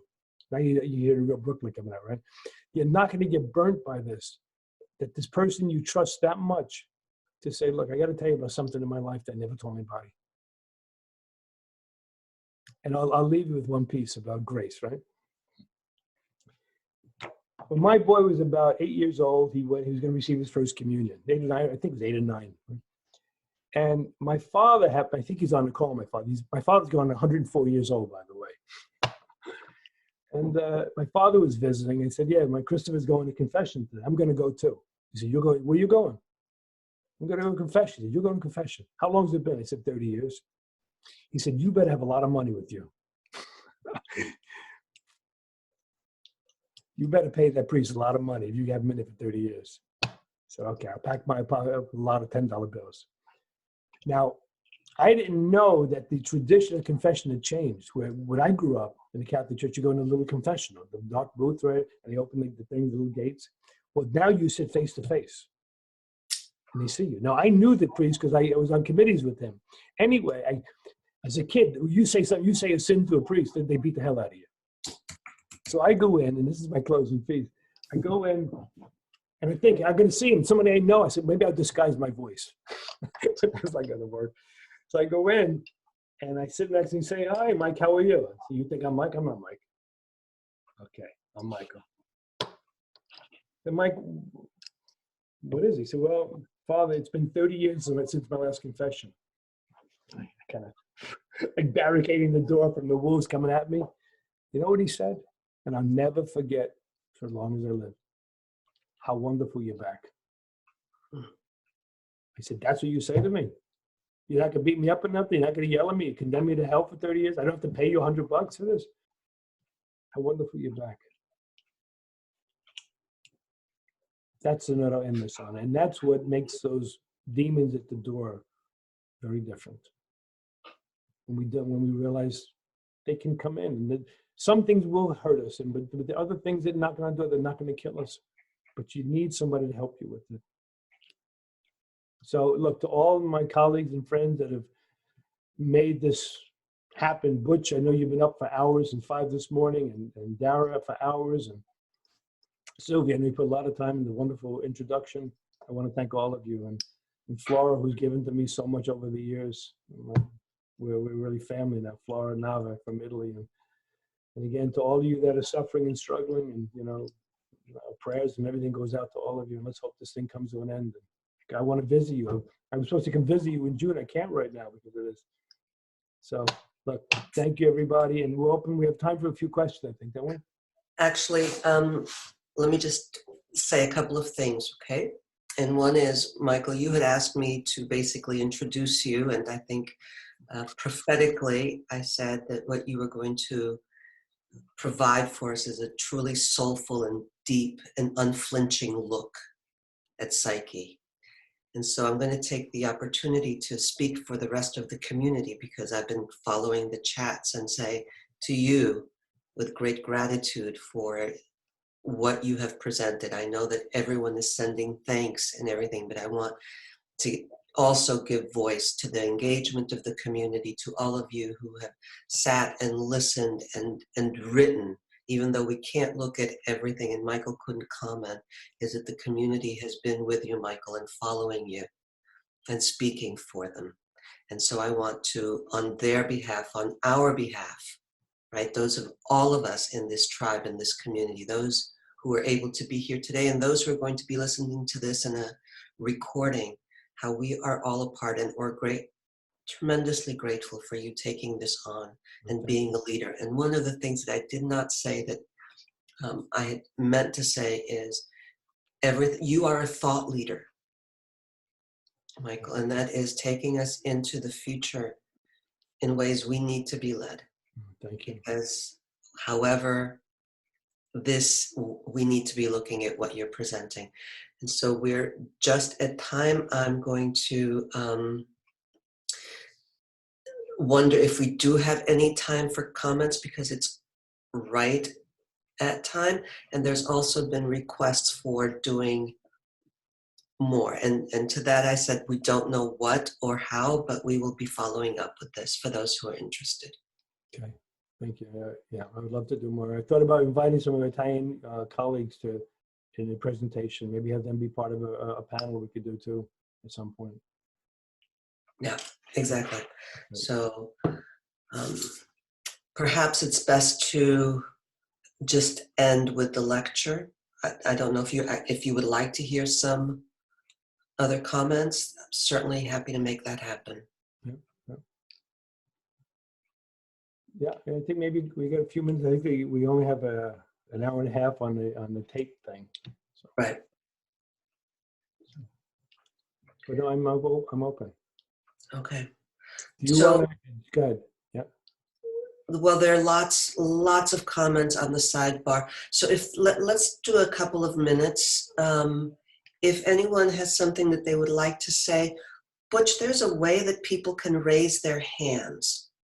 And I don't remember how to do that. Or it's on the bottom somewhere. It's a little. Yeah, I don't remember where. That you can raise your hand, and then I could unmute you. Or if you just put it on in participants. Okay, so hands in chat. Okay, so Shemi has a question. Go to participants. Okay. Well, there's one thing somebody, go ahead. Yeah, okay, so those of you who would like to actually say something, go on the participants and then click on raise hand. Okay, 3 participants raised hand. Thank you. It's just taking us a tiny bit to get this done, so please hang in there. Okay, so Linda is the first one that I see. And thanks for your patience, everyone, as we try to. Okay, Linda, I believe you're unmuted.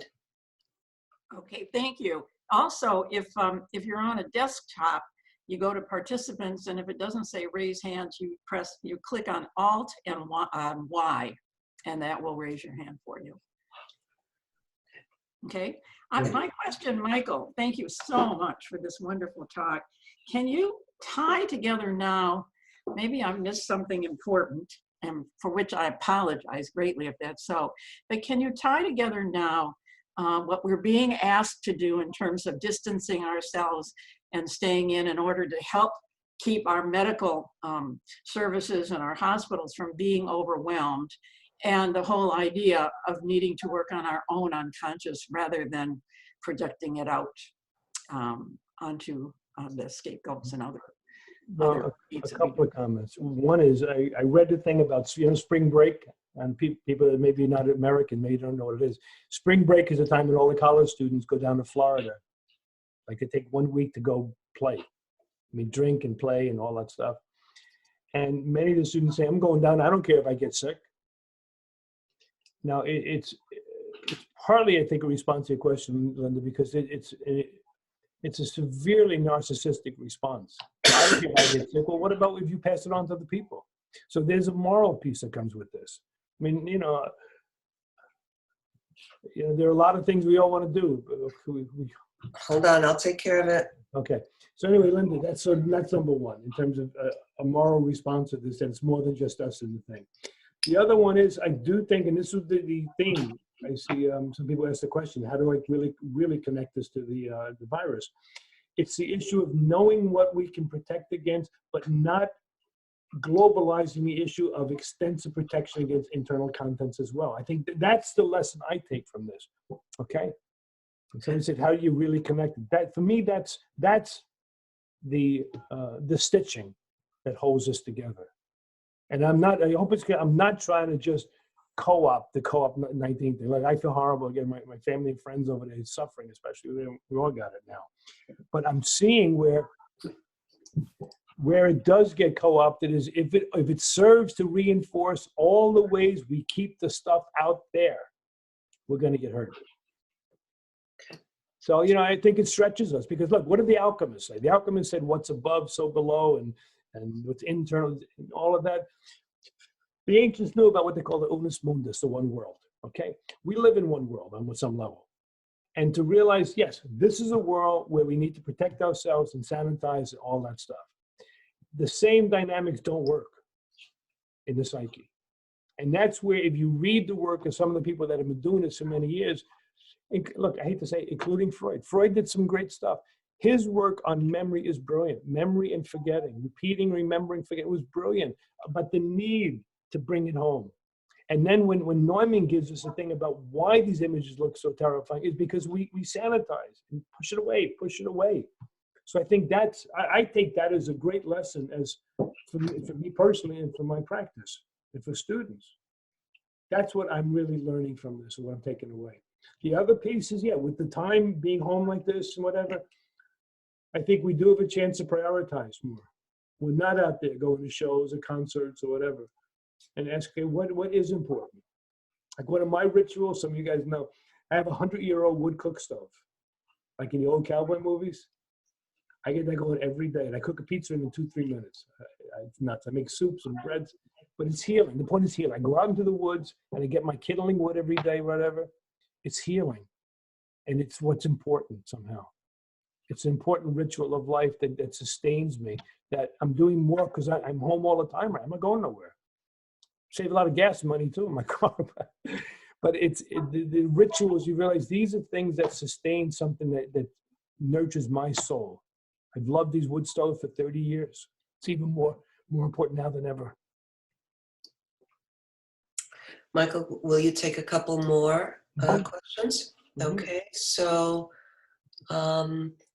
Suzanne and Geraldine, would you, it seems as though you are sharing the computer sound. Could you undo that? I'm trying to make sure that everyone is muted. But please, Suzanne, I have unmuted you. Okay.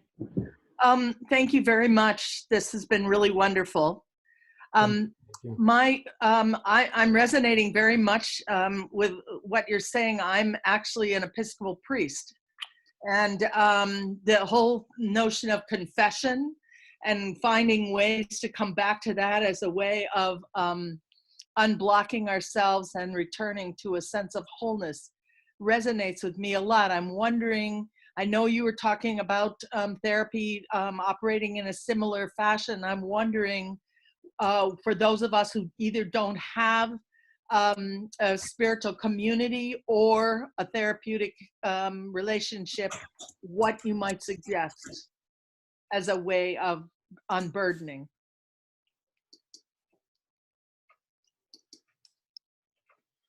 Robert Langs, I mentioned him before. Robert Langs was a great psychoanalyst. He passed away about 3 years ago, and I studied with him for a long time.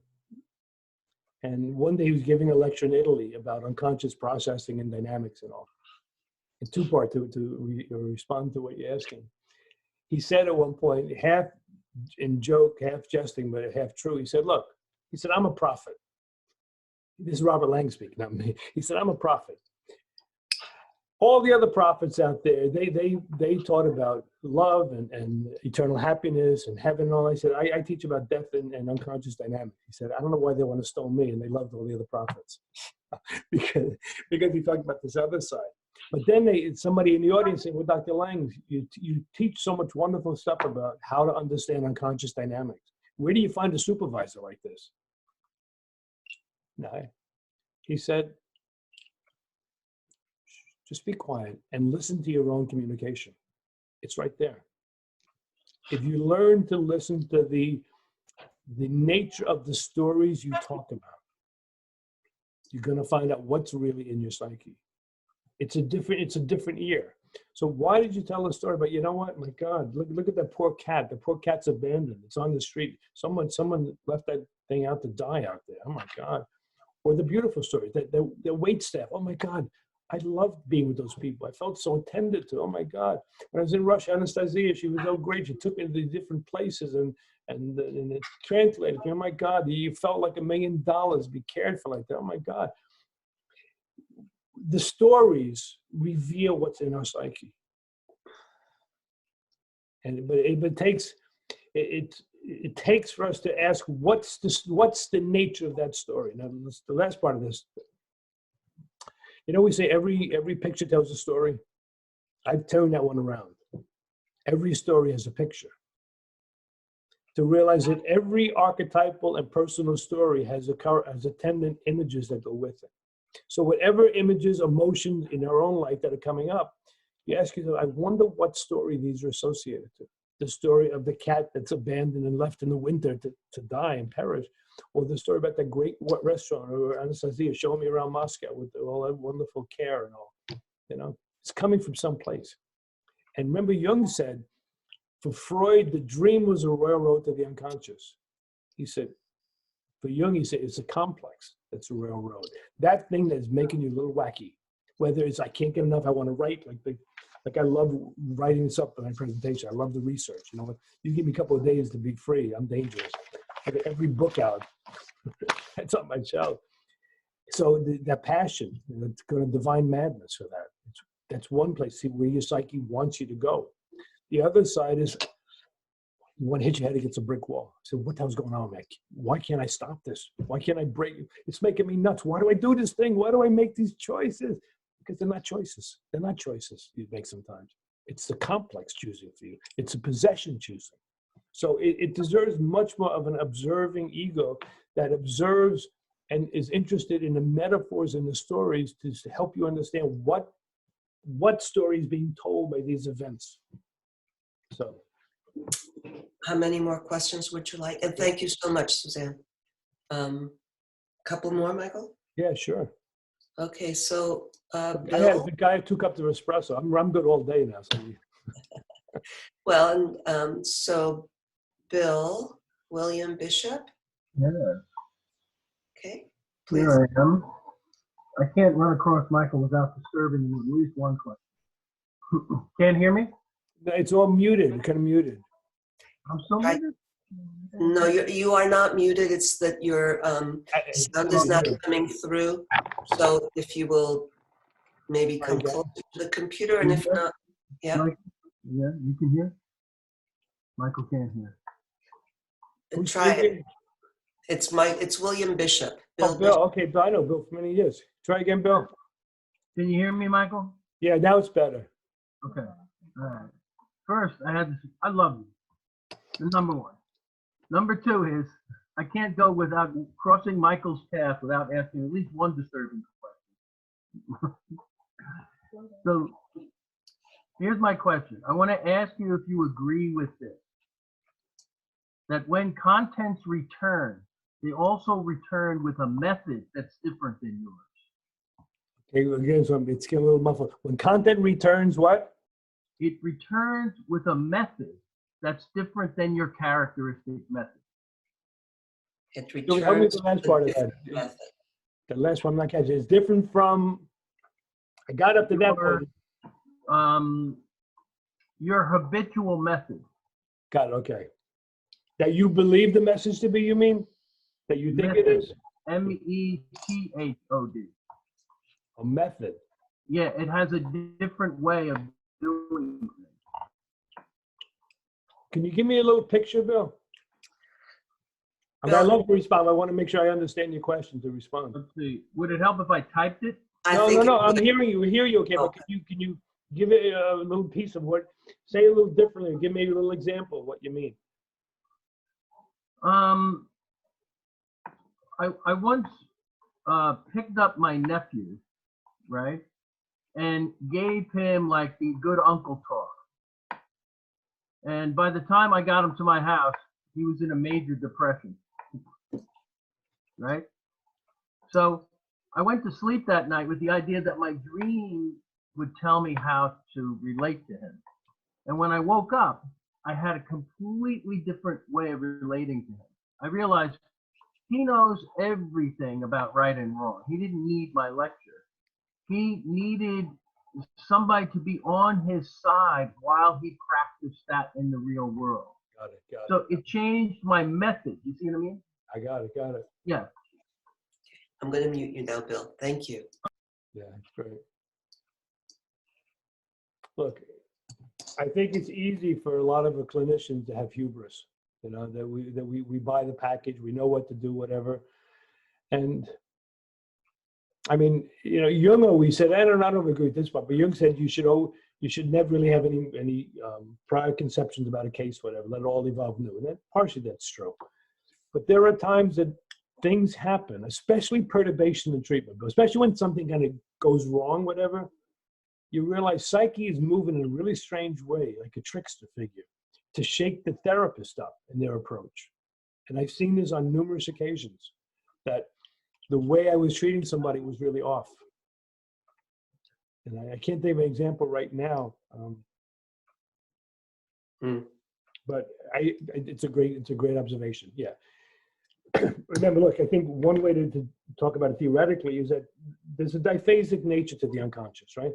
You've got conscious and unconscious. They're two totally different systems, different informational bases. They two different approaches to life. What we look at consciously is often diametrically opposed by the unconscious. And what you want to do is anytime you make an intervention, say with a therapy, with our kids or whatever, you want to evaluate by what comes from the unconscious. I'll give you an example. Okay, got it.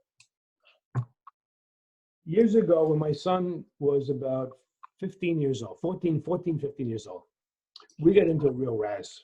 You know what it's like? You clean the room. Will you please clean the room? Oh, yeah, I'll clean it. Ma e quando? E domani? E quando? When? Tomorrow. Christopher, it's been 4 tomorrows. The room is still filthy. I'm getting upset here. Clean the damn room. Oh, I'll get to it. I said, if it's not done by tomorrow, I'm going to be really annoyed. And so I'm going out shopping. When I come back, I really want that room cleaned up or else we get trouble. Before you judge me, bear with me before you hate me. Anyway, I go shopping. I'm thinking, I want to come back. I don't want to see that. I want to see the house still dirty. I want his room still dirty because I'm ready. I'm ready for the fight. I come home. Chris. He's nowhere to be found. Chris. And I find on my computer screen, he's left me a note. Dad, we're at a bad place together. I'm leaving. He got on his bike and he left, right? And it was a Fellini movie. Storming out, hail, rain, and he's on his bicycle. And I feel horrible. Oh my God, what did I do to my kid? And all of a sudden, when I read the note, the spell broke. The spell broke in me. You know what I mean? But when I was wrapped up, I was wrapped around. I wanted a war. And I realized, my God, there's something else at work, like you're saying, Bill. And I realized he needed more separation from me, and I was fighting it. I still wanted to treat him like a younger boy. And the fight, and I realized now, and I got your point now, Bill, the argument and the kind of war we had was really the self's way of creating distance. I said, Chris, I finally got him. I'm calling everybody. I'm riding all over like a maniac. And I finally got him and said, Chris, please come home. I'm sorry. I got your favorite root beer. And he said, I got you something too, Daddy. I got your favorite album. I got you an album. I said, so we come home, and like the movie scene, you know, you kind of slow motion, you're running towards each other, and you're going to hug each other and kiss. And oh, great, we're crying. And I say, Chris, I think I have a sense what happened. You're 15 years old, 14, whatever. You're going to be driving another 6 months or a year. I've still been treating you like you're a younger kid. You need more distance. You know, I need to give you a little more freedom. Of course, with the containment around it, with the citadel around it. I said, but I think I've been hurting you by keeping you a little too close, a little too confined. And you know what? It was so healing. So it was healing what happened. And we both got it. So that was one of those moments where the self came in a pretty aggressive way because I couldn't catch it, but it created the distance. But then we made it conscious. That was one of the fortunate ones where we finally caught it. You know, a little bit late, but we got it. Maybe one more, and then we'll stop. Okay, so Deborah Pfeffer. I'm sorry, I think that's. Yeah. Sorry, is that? Muted. Hold on, it takes a second. Please, Deborah. Can you hear me? Yes. Okay, I just wanted to say something about synchronicity of the wolf. Michael, when you said you actually had a wolf in your yard today? Twice, 3 times the size of anyone I've ever seen in my life. Well, this morning I made two collages, one for the virus itself and one for protection for myself from the virus. Wow. So I realized that no one, probably only a few people can see this, but I'm going to hold it up. This is the card I made for the virus. Oh my God. Which is similar to a dream I had that brought me to my knees probably 15 years ago. So that's the virus itself. It has a spiral at the center, Wow. which is old, and the egg. But here's the synchronicity. My protector is turned away from a dark city on a hill and turned toward the light. You mentioned we have to adjust our orientation. And the person is holding, if you can see the grayness in the arms of the person, is a wolf. Oh my God. And it's the embrace of the wolf and the light turning toward the light. I just made this morning. It's incredible. It's incredible. But I do keep a synchronicity journal as well as a dream journal because they abound with me. But we're in the right place doing the right thing is what I think. I mean, I couldn't believe it. I mean, it was the size of a big German Shepherd. They usually get little foxes up in here. This is incredible. So, thank you. Michael, Juliana, I think would like to say something. Yes, if I could. Do you hear me? Yes. No, just wanted to share something really quick. 2 weeks ago, I had this dream around the coronavirus. I had a dream where there was a kind of third war, but it was a silent one. And there were people in the streets and didn't have any place to go because they were so away from their homes. So they needed to use my house to protect themselves. And my mom accidentally left the door open. And I was like yelling at her, close the door, but it was too late because they were already inside our house. And I felt so invaded. And for me, it's just an interpretation. For me, it's how we allow sometimes the collective to get inside our psyches and place their their own thoughts, feelings, fears, panic, insecurity inside of us. Just wanted to share, and if you have any suggestions about that dream. Thank you. I think the way you go about the issue of protection and what lets in, what's in and out is the theme of the dream. And I think in I'm not going to touch it. I'm not going to leave it as your dream to keep it protected in your world. I don't want to make it public for the group, but it's powerful. Whatever issues of protection and entry and protection are major archetypal issues. You know, there's a big thing that's up. So, and let me also go back, Deborah. They are fantastic images that you gave us. Very, very powerful images. So, and look, Poliana, it's out of respect. I don't want to do. When we do dream programs, I always say, you know what? I know a lot of dream therapists. They do all the work in public and all that. There's too much we can know. But again, the theme is so relevant to today about open spaces and closed spaces. So maybe one more, then we'll stop. Yeah, that's all. One more. And Neil, I'm going to unmute you. And thank you. There you go. Hi. Can you hear me? Yes. Yep. Okay. Yeah, I'm out here in Seattle, so we've been, definitely grinding things to a halt for large numbers of people are being very much a lot less active socially, which is very much a reversal for the kind of character of this city. And someone before mentioned the word enantiodromia in the chat.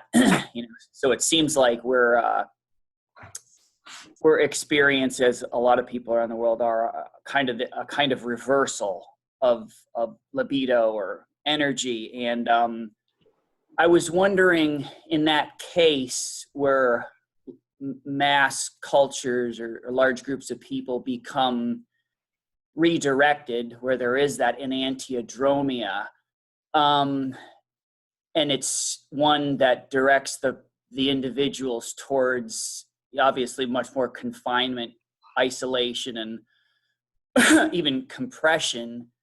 How does one, or how do people become more willing to encounter the unconscious in that kind of a crucible, in that kind of an incubator? Because my gut feeling, and the astrologers that I kind of hang with, we can all see this in the astrological chart, but how does one become more willing to become engaged with the unconscious as it may appear in this kind of a dynamic? Because it's happening, what I see and what all the astrologers are seeing, it's happening on a very, very large scale. Is that clear?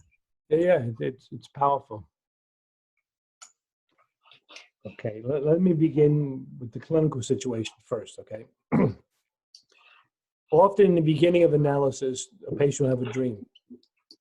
Let's say two examples, okay? Say patient number one dreams of being in the middle of the ocean with a rowboat.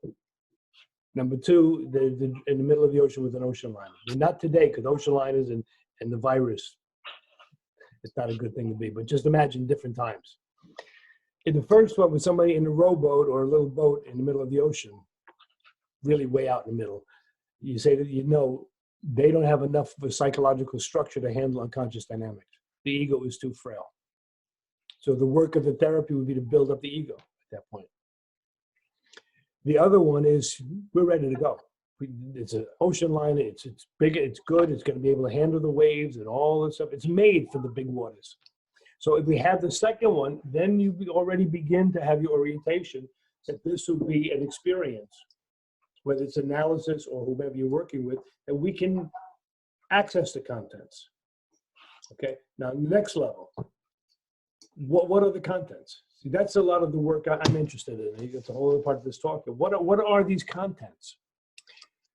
When we realize the human proclivity to sanitize, and we're aware of that, right? And we say, okay, we know that's there, the great stuff, the wonderful stuff, and all that.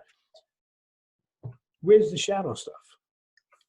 Where's the shadow stuff? And then let me give that one quote by Jung. Where is it now? Bear with me just 1 second.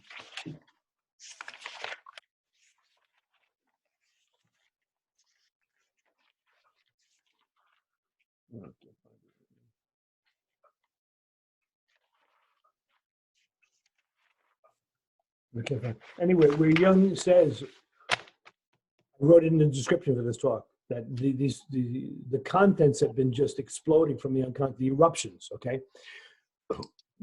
If you realize that the unconscious has all the issues of trauma, repression, and all that's part of what comes up, as well as the forward-moving, creative, and all that, they all weave together, woven together. They're all woven together. But I think sometimes people, I'm not saying you, but some people have I think more of a lighthearted attitude to the unconscious. When you sit and you hear, like the question who asked before about the unconscious, the woman who's the Episcopal priest about the unconscious, when you start hearing these stories, like the cat that's left out in the winter, you say, okay, is that just my inner cat? But when you realize that the unconscious will often use these images to tell a very difficult story about a real part of your life, not only the anima and all that, which is part of it. I mean, Jung, von Franz did the whole book on the archetype of the cat. We got that. But often it's also revealing a huge trauma in your life. So the minute you open that door, be prepared. And have an awareness that there are these different levels of experiences that will emerge through these images. And you see what happened in many ways. I officially trained as a Jungian psychoanalyst, and I was privately trained in the Freudian field too. So I have both pedigrees, okay? Not formally the Freudian. But the Freudians, they're much more oriented towards the darker aspect. For them, the unconscious was the cauldron of seething desires and all this stuff. It's a little too dark. The Jungian is the opposite many times. Jung wasn't. Jung had it. Von Franz had the depth. They had all that stuff as part of it. When Jung talked about the eruptions from this unconscious, of these powerful unconscious content that could result in the things that had gone on in Europe in the 1930s and 40s, he didn't shy away from it. We've been, again, Sylvia's word, she gave it to me, and I cite you every time. We sanitize that stuff. So when you're engaged with somebody dealing with the unconscious, be prepared of what you're opening. And you want to look, are we in a little rowboat in the middle of the ocean? Or might I have a 19-foot boat? My 19-foot boat in the middle of the ocean? I hope to God not. Or an ocean liner. And is the person that's steering, do they know what the heck they're doing or not? You know. So it's a great question, but it takes a lot of discernment. But again, going back to the woman who's the priest, it's a very important question. To learn to listen to the voice of psyche. And we're doing that seminar right now. If anybody interested, we're doing that seminar in 3 languages right now. We're doing this, the voice of psyche in English on Monday nights, Spanish, the voice of psyche on Thursday nights, and in Russia, the voice of psyche on Thursday afternoons. 3 countries, 3 languages.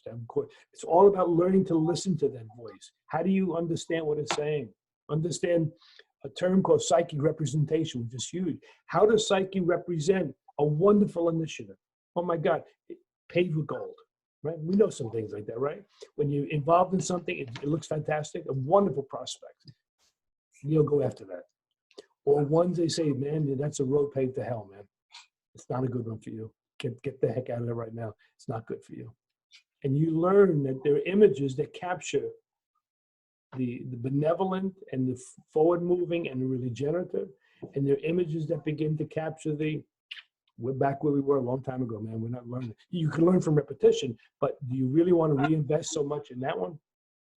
So, okay. Wonderful. So thank you. Thank you, Michael, for, whoa, I think maybe the espresso, huh? Great.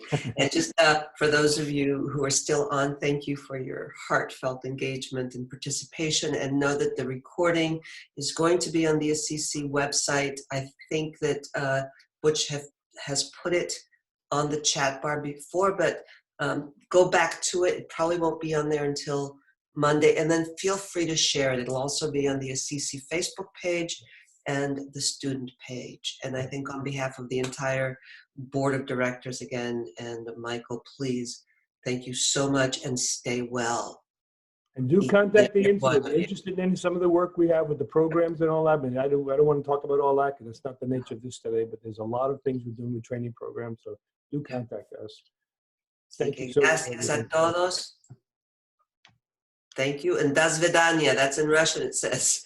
Bye-bye. And I don't know how to say be well, but from all of us at the OCC Institute, thank you again. And please stay healthy and well. And we will do something. We just don't know what yet. Right, Michael? Yeah. We'll talk. Great. Thank you, everybody. Bye-bye. Peter, we're right in your living room there. Bye-bye.